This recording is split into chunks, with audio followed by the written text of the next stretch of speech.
Magpapatupad na ng forced evacuation ng lokal na pamahalaan ng Surigao City sa mga residente na nasa coastal areas. At mula sa Butuan, ito ang balita ni Renz Cosare live. Renz, good evening. Yes, magandang gabi, Tony Reg. Bagamat hindi pa nakaranas ng mga pag-ulan sa Surigao del Norte at Agusan, ay nagpatupad na ng preemptive evacuation ang lokal na pamahalaan sa mga residente na naninirahan sa mga coastal at flood-prone areas sa probinsya. Partikular sa mga lugar ay ang Barangay Lipata at Ipil sa Surigao City at sa Loreto at Ubaho naman sa Dinagat Island na mataas ang posibilidad na magkaroon ng storm surge. Hindi naman ang lokal na pamahalaan na nasa matataas na lugar ang ginawang evacuation centers upang di ito abutin ng tubig kung sakaling magkakaroon ng storm surge.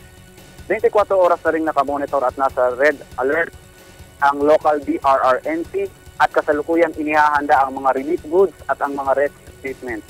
Simula kaninang hapon ay kansilado na ang pasok mula preschool hanggang high school sa Surigao provinces. Attorney Reggie, ay pinagbabawal na rin pumalaot ang mga maliliit na sasakyang pangdagat at ayon sa Regional Disaster Risk Reduction and Management Council, mamayang gabi o ngayong gabi ay posibleng magpatupad na sila ng forced evacuation sa mga residenteng nasa danger zone. Yan muna ang latest live mula dito sa Butuan City. Balik din sa studio. Maraming salamat, Renz Cosare. Nag-uulat ng live mula sa Butuan.